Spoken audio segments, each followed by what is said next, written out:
Même au cœur de Gaudissart, toujours dans un froid silence, la fille de maman Victoire prétendait toujours déployer sa toile.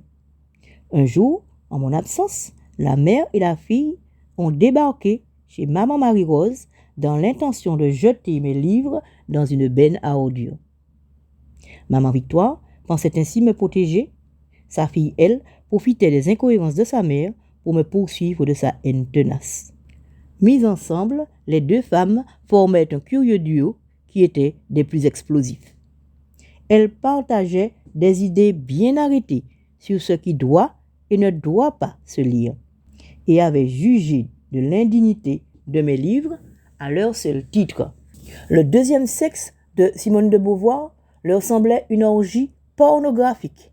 L'eau et les rêves, et même le rire de Bergson étaient des livres spirites, de quoi entrer en communication avec des légions de démons. Je ne parle même pas de l'essai philosophique de Sartre qui définit ce que sont l'être et le néant. Les premiers titres suffisaient amplement à une radicale condamnation. Là encore, le silence. Maman Marie-Rose n'avait rien dit. Elle avait laissé faire les spécialistes. Heureusement qu'il y avait des professeurs à l'école normale qui me rappelaient à la vie. À l'école normale, il y avait Esther. Esther, c'était les rires, c'était la musique, c'était les chansons. Écouter tout simplement les sons, se laisser transporter par eux dans nos mondes imaginaires, comprendre l'alchimie des sons, comment ils s'associent pour créer symphonie, concerto ou sonate, et comment opèrent en nous toutes ces œuvres sonores. C'est ainsi que depuis cette lointaine époque, chaque morceau de musique prend pour moi les échos des grands moments de ma vie, chacun chargé d'émotions et de sentiments particuliers. Plus que les titres, des compositions ou leur histoire, je retiens les émotions et les sentiments qu'ils ont fait naître en moi la première fois où ils ont chatouillé mes oreilles. Avec Esther, c'était aussi le grand retour de l'enfance, mon enfance, sans aucun genre de retenue. Nous plongions dans l'enfance pour en retirer le meilleur. Crier, sauter, danser, bouger, comme vous le faisiez quand vous étiez enfant. Exprimer ce que vous êtes sans aucun complexe. C'était le credo d'Esther, la règle d'or à laquelle j'adhérais jour après jour entre la grisaille de Gaudissart et l'atmosphère studieuse des salles de cours de l'école normale. Je pouvais donc établir des ponts, faire des correspondances entre hier et aujourd'hui, et quelquefois entre aujourd'hui et demain, combler ainsi les béances de mon histoire chaotique. Si Esther nous encourageait ainsi à retrouver l'enfant en nous, c'est qu'elle était convaincue que pour parler aux tout petits, il fallait emprunter leur langage. Mais plus qu'une aptitude nécessaire à notre profession, Esther nous reconnectait à l'enfance pour faire de nous des êtres complets. Être soi-même en toutes circonstances, complètement soi-même. C'était sa conviction pour toujours qu'elle délivrait jour après jour, à chaque parole, à chaque geste. Après les livres, la musique, après la musique, la spontanéité et la joie de l'enfance. Je forgeais peu à peu mes armes miraculeuses, celles qui permettent de grandir, de s'épanouir. La vie aurait pu continuer ainsi si le retour d'un de mes frères au pays n'avait pas bousculé mon existence. Il avait tout quitté, ses occupations en France, sa femme et son enfant pour un nouveau départ au soleil. Son mariage battait de l'aile. Les Antilles sont pour chaque Martiniquais le point de départ, le lieu du premier ancrage. Revenir à la source, c'est dans l'esprit de chacun une manière de se reconnecter aux énergies de la terre natale. C'est pourquoi la plupart de ceux qui ont vécu l'exil voient dans le retour au pays une renaissance. Mais le rêve de mon frère avait vite disparu. Longtemps, il avait cherché un travail pour assurer son quotidien. Il avait des projets plein la tête. Mais le travail était pour lui le plus important. Plusieurs mois passèrent sans que rien n'arrive, pas le moindre job à l'horizon. Alors une fois ses économies envolées, il s'était mis en mode survie, errant ça et là, attendant que les journées passent et refaisant le monde avec ses amis. Toutes sortes d'amis. De ma vie, je n'avais jamais rencontré personne avec tant d'amis. Des hommes, des femmes, des enfants, subjugués par les paroles de mon frère, comme des des passants sur un trottoir pris par le flot des mots d'un camelot, artiste de la parole vide et folle. Le temps s'écoulait ainsi, les connaissances de mon frère s'agglutinant autour de lui et devenant elles-mêmes un spectacle. Mon frère était spécialiste des yakas. Maman Marie-Rose maugréait quelquefois, espérant qu'un éclair de lucidité permettrait à son fils de reprendre le cours de sa vie. De temps en temps, un joint illuminait ses heures perdues, mais assurément il préférait se perdre dans l'alcool. Mon frère vivait le verre à la main, et maman le suivait à la trace, des verres avec des traces de sucre et de citron dans tous les coins de la maison. Quant à moi, échoué dans une famille que je ne connaissais pas vraiment, je découvrais mon grand frère, ses turpitudes et ses éclairs de génie. Quelquefois, nous allions crier au milieu d'une forêt ou patauger dans l'eau glacée d'une rivière. Nous avions de longues conversations sur le sens de la vie. Entre l'école normale et Gaudissart, ma vie jouait une partition sans trop de discordance. Mais un jour, sans crier gare, la déveine déboula, ourdie par l'ensemblier du malheur. Peut-être était-ce l'oisiveté, peut-être était-ce l'alcool, peut-être était-ce les joints qu'il s'offrait pour illuminer sa vie. Un soir, mon frère est venu dans mon lit. Aucune des interdictions que toutes les sociétés imposent ne l'ont arrêté. Une sorte de toute puissance qu'il s'était imaginé lui avait permis des gestes qu'aucun frère ne doit avoir envers une sœur. Il avait un argumentaire. Il disait que c'était pour lui une habitude qu'il avait avec une de mes sœurs et que personne n'en saurait rien. Tout mon corps se figea. Mes pensées, mes émotions se ramassèrent en un seul endroit, la sidération. Empêché de dire, de faire et de réagir. Sidération. Être coupable aujourd'hui comme hier. Mon frère est venu dans mon lit avec des gestes interdits. Sidération. Aucun mot, aucun son. Prostration. Je n'ai rien dit. Trop de pensées envahissaient mon esprit. Autrefois, Léonie et moi, aujourd'hui. Des fils d'hier et des fils d'aujourd'hui se croisent entre enfer et paradis. Depuis le commencement, tout était écrit et chacun de mes pas suivait le chemin tracé pour moi. Au sortir de l'enfance, le long chapelet de mes culpabilités. Comme un animal blessé marche vers l'abattoir, accomplir ce qui a été préparé pour moi. Entre mon esprit et mon corps s'opéra une profonde séparation. Ma conscience se terra au plus profond de l'absurde, un endroit où l'on ne peut rien dire de ce que l'on entend, voit et ressent, car aucun mot ne peut le traduire. Tout y est incohérent, inacceptable, irrecevable. La pensée et les émotions soufflées, le monde des humains s'éloigna, m'abandonna. Toutes les questions sans réponse. Une tâche est là qui ne s'efface pas et qui vous suit où que vous soyez, modifiant tous vos rapports avec les autres.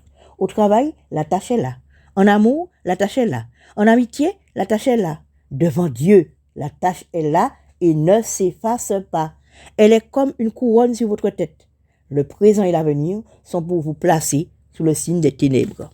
Fil de trame, fil de chaîne, les fils d'hier et les fils d'aujourd'hui se croisent dans un enfer à des années-lumière du paradis. Autrefois Léonie, aujourd'hui moi. L'absurdité du monde m'est transmise en héritage. Au petit matin d'une nuit noire, je me suis réfugié sur le canapé du salon, abasourdi. Cauchemar ou réalité? Réalité assurément. L'absurdité s'est ramassée comme une bête et m'a englouti d'un seul coup. Mon corps s'affaisse sur le canapé du salon. Ma dignité se vautre dans des dégoupillements, vomissements. Les mots qui me viennent sont des milliers de scorpions prêts à mordre. Des milliers de scorpions dont la queue se redresse. Des milliers de scorpions qui tuent les mots que je voudrais crier. Les mots tués au sortir de ma gorge.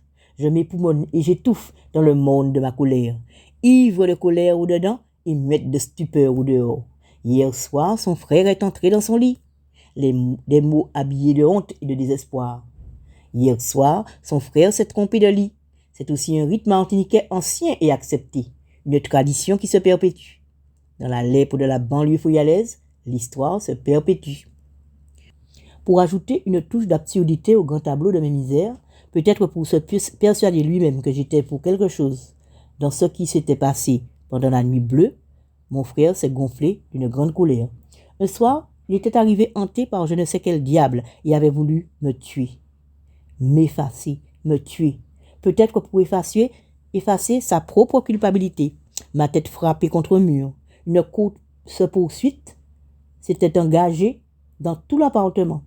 Maman m'enferme dans une chambre pour me sauver de sa folie. Et puis un grand frère arrive. Mais consternation, maman avait changé les mots de l'histoire. Pour elle, c'était un grand frère qui corrigeait sa petite sœur à cause de son insolence. Consternation, sidération, prostration. Et des années plus tard, les mêmes mots se disent et se redisent encore. L'histoire ne semble pas vouloir prendre fin. Alors, autour d'une table, pour que les âmes vivent, des mots fiévreux se disent, des mots au corps perclus de douleur, se disent tous les samedis en compagnie de tous ceux qu'un jour l'absurdité du monde a plongé dans un puits profond et noir. Ma petite fille de 5 ans a été agressée par mon compagnon. Je voudrais mourir. Merci pour ton partage. Je me présente. Je m'appelle survivante d'inceste et de violence conjugale.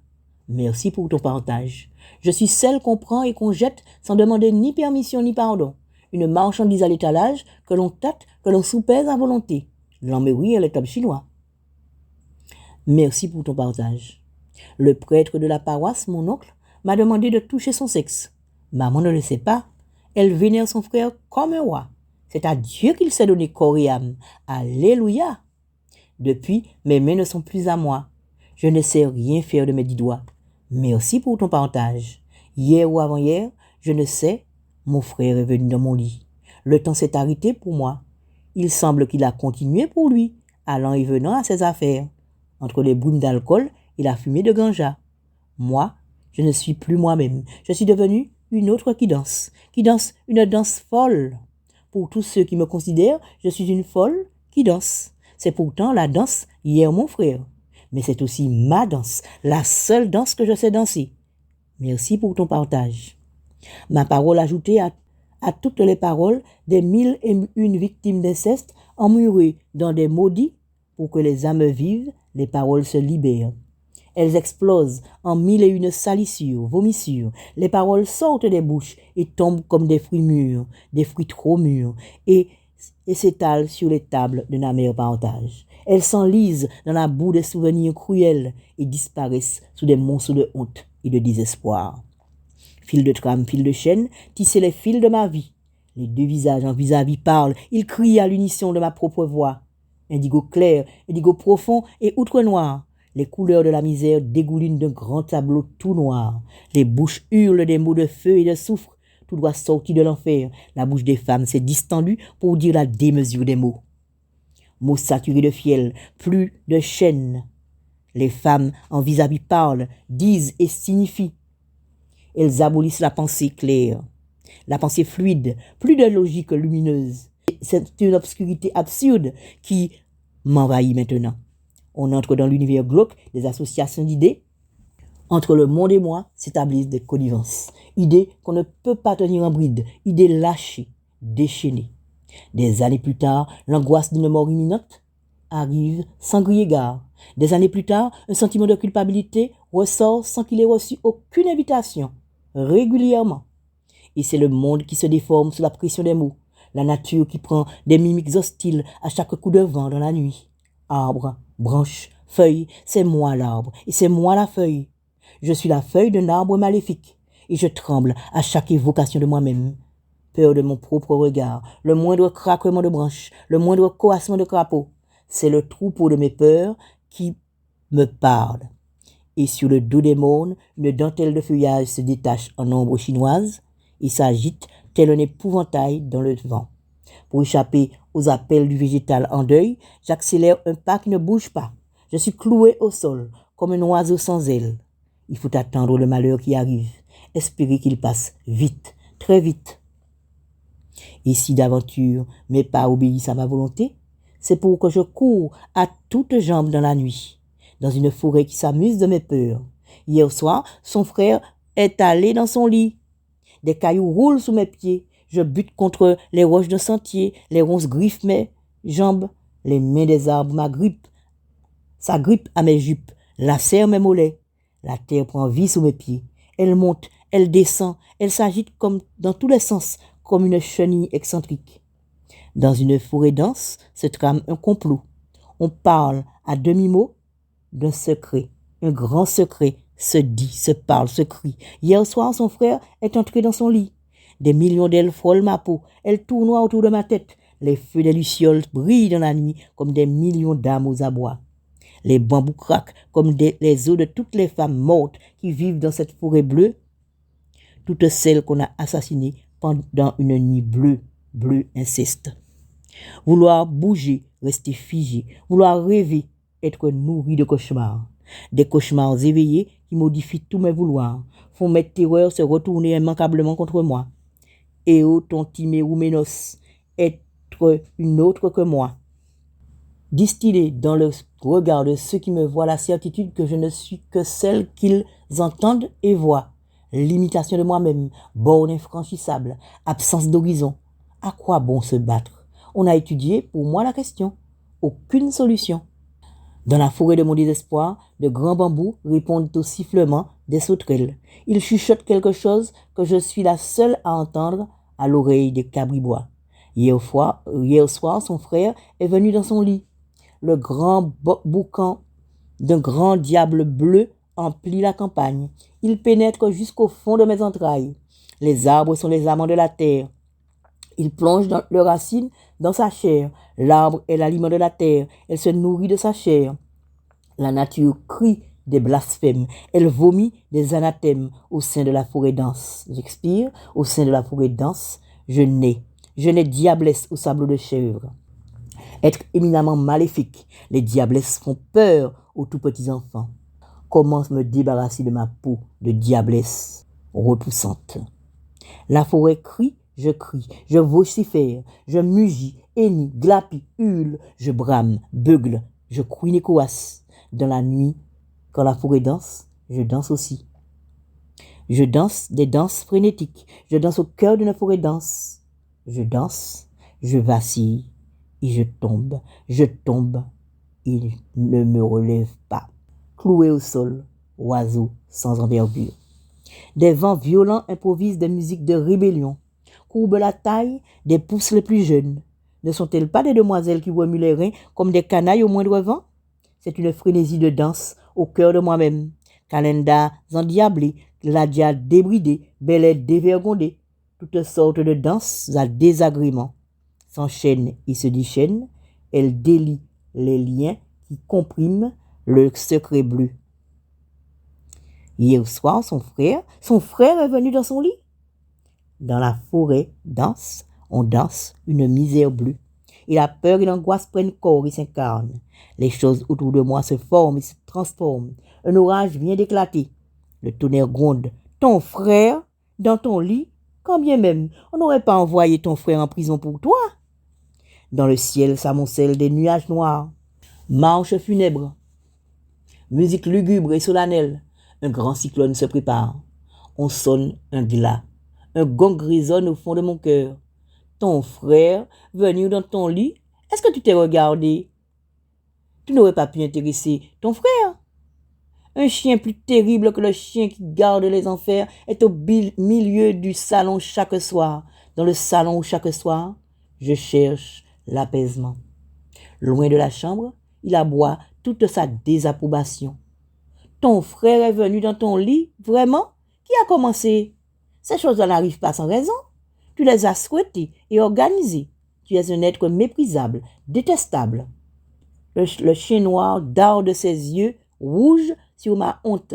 Il brûle ma peau avec ses yeux rouges de reproche. Une grosse pluie sur ma peau. Le corps est la maison de l'âme. L'âme appartient au corps. Qui peut les dissocier? Ils font désormais corps. La pluie coule sur ma peau comme sur les tuiles d'une maison à grand fracas. Sur le toit de la maison frappe un tambour de monda. Bruit sourd, bruit inquiétant. Le tambour ne porte pas les couleurs de l'enfance de la femme qui vient de naître. La femme et la maison sont fragiles, la femme et la maison sont fortes. Elles sont et fragiles et fortes, elles font corps avec la pluie. Je suis la diablesse qui vient de naître, une créature gonflée de colère et d'amertume qui ne veut plus avoir peur de la solitude de son corps dans l'immensité de la nuit. Je me dresse sur mes deux jambes pour contempler l'hystérie de la pluie. La rivière dévale les mônes, elle charrie la colère de la pluie à gros bouillon. Elle charrie la terre et l'eau. Des torrents de boue et des cascades tonitruantes dévalent les mônes. C'est un spectacle époustouflant que le trop-plein de la rivière qui descend. Des ruisseaux surgissent de partout et m'empêchent de passer. Je traverse les ravins, je patauge dans les flaques de boue. Je suis ravi d'être éclaboussé, aspergé, douché par les eaux de la pluie. Mais aucune eau ne pourra jamais laver les images qui ont obscurci ma mémoire et gravé en lettres de feu ma honte. Ma mémoire est une forêt qui danse sous une pluie dont chaque goutte devient de jour en jour plus acide. Aucune pluie ne me débarrassera de mon désespoir. Tisser les fils de la vie, les fils réunis en un seul, ma vie, un joli jeu d'échecs. C'est un jeu singulier qui a tous ses pions, deux jolis jeux de pions, dans deux camps différents. Aucun pion n'est à sa place, la bonne place sur l'échiquier. C'est aussi un jeu qui donne à ces fous des pouvoirs stupéfiants, le pouvoir de se déplacer à leur gré sur l'échiquier et de faire ce qui leur plaît. C'est grâce à eux que les cavaliers trouvent leur place et peuvent oser tous les coups, les mauvais coups surtout. Cheval pour officier monté. Quelle est ma place sur l'échiquier de la vie? Quel est le meilleur coup pour faire échec et mat, faire tomber l'adversaire, celui qu'il faut absolument jouer? Entre Eros et Thanatos, paupières closes et corps immobile, appeler une à une les pièces maîtresses de ma vie. Pion après pion, avancer malgré tout. Mensonge, trahison, falsification de moi-même ont opéré un travail patient. Mais je trouverai la vérité. Elle apparaîtra nue et belle. Une chose ne peut être à la fois ce qu'elle est et son contraire. Je sais qu'un jour, entre phalange et phalangette, je tâterai la chair exquise d'une lumière de vérité. J'accoucherai la vérité qui se cache, sans faillir, et j'assumerai ce que je suis.